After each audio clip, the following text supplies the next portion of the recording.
مسجد اقصی اسلام کی 3 مقدس ترین مقامات میں ایک ہے جس کی طرف سفر کرنا بھی باعث اجر و ثواب ہے۔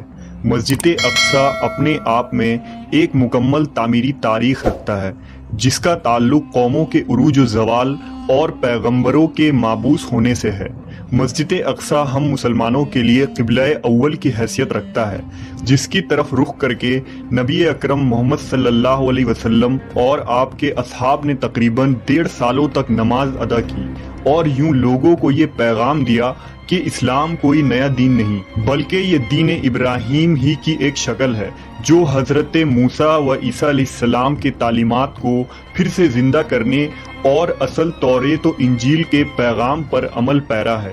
واقعہ معراج اس بات کی دلیل تھی کہ القدس سے اسلام کا کتنا گہرا تعلق ہے۔ نیز نبی صلی اللہ علیہ وسلم کا تمام انبیاء اکرام کی امامت کروانا ایک غیر معمولی واقعہ تھا۔ غرض یہ کہ یروشلم اسلام و عیسائیت اور یہودیت تینوں مذاہب کے نزدیک مقدس ترین مقام ہے۔ یہ علاقہ پیغمبروں کا مسکن رہا ہے جہاں بے شمار نبی مبعوث کیے گئے۔ قرآن مجید میں اللہ تبارک و تعالیٰ نے سرزمین قدس کے متعلق سورہ اعراف میں فرمایا، اور ہم نے اس قوم کو کہ جس کو کمزور بنایا گیا تھا اس سرزمین کے مشرق و مغرب کا وارث بنایا کہ جس سرزمین میں ہم نے برکت رکھی ہے۔ اسی طرح سورہ اسراء میں فرمایا، پاک ہے وہ ذات جو لے گئی اپنے بندے کو ایک رات میں مسجد حرام سے مسجد اقصی تک کہ جس کے ارد گرد ہم نے برکت رکھ دی ہے۔ ان آیات میں جس بابرکت سرزمین کا ذکر ہے وہ بیت المقدس اور اس کے گرد و نواح کے علاقے ہیں۔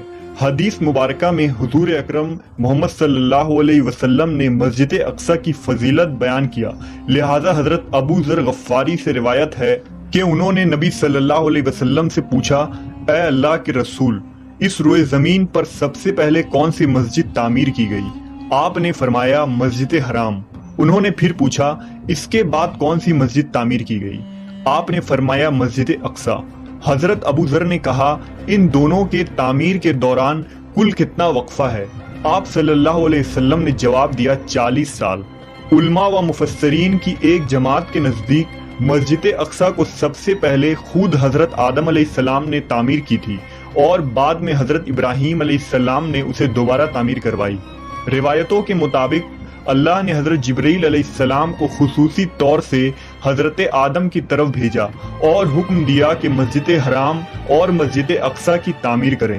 ابن حشام نے اپنی تاریخ میں لکھا کہ جب بنی اسرائیل فلسطین میں مضبوط ہوئے اور ان کی ریاست قائم ہوئی تو حضرت داؤد علیہ السلام نے بیت المقدس کی دوبارہ بنیاد رکھی، اور پھر آپ کے جانشین اور فرزند حضرت سلیمان علیہ السلام نے مسجد اقصی کی مکمل تعمیر فرمائی۔ غرض یہ کہ احادیث اور تاریخی روایتوں سے یہ پتہ چلتا ہے کہ بیت المقدس کو کئی مرحلوں اور ادوار میں بار بار تعمیر کی گئی، نیز اس کی تجدید کئی پیغمبروں نے کیا۔ مسجد اقصی کی مکمل تعمیر حضرت سلیمان علیہ السلام کے دور میں ہوئی، جس کی تائید نہ صرف اسلامی بلکہ اسرائیلی روایتوں سے بھی ملتی ہے۔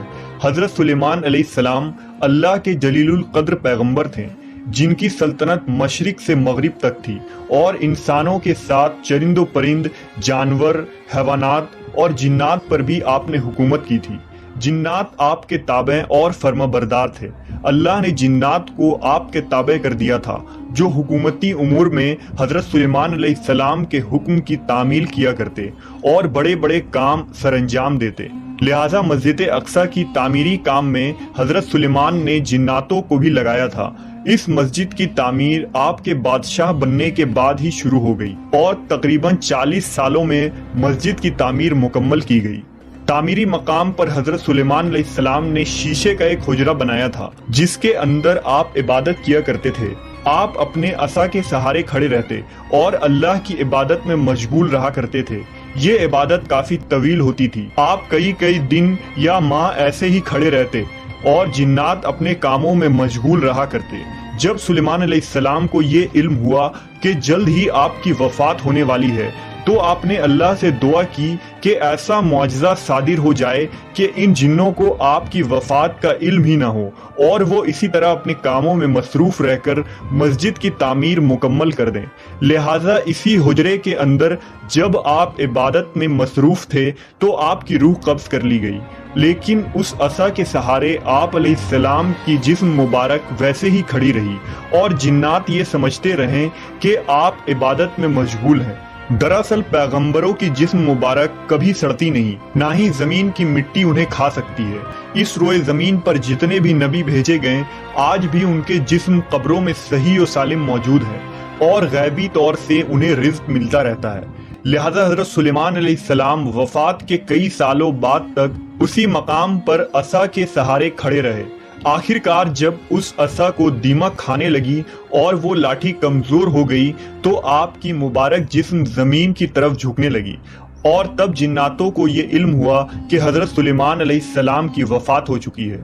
اس واقعے کو اللہ نے سورہ سبا میں یوں بیان فرمایا: پھر جب ہم نے ان پر موت کا حکم بھیجا تو جنوں کو ان کی موت کا علم نہ ہوا، مگر زمین کی دیمک ان کی عصا کھاتی رہی، اور جب سلیمان زمین پر آئے تو جنوں پر وہ حقیقت کھل گئی۔ اگر وہ غیب جانتے تو اس خاری کی عذاب میں نہ ہوتے۔